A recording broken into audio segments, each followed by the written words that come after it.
This week I'm in Acorns in Moseley Village in Birmingham, looking for some tat. Look at this owl car. That's the best thing I've seen.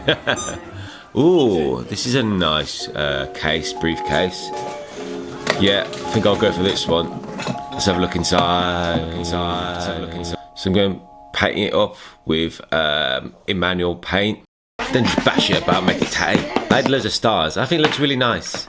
Let's have a look inside my little bug out survival kit. So we've got an N-Dubs credit card in case of finances, a doctor necklace, shoe people tissues, Mr. Motivator, keep me going. I got my disguise kit, wig and fake face.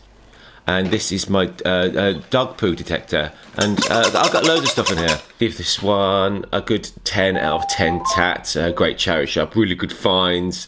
And yeah, really happy. So I'll see you later. But you won't see me.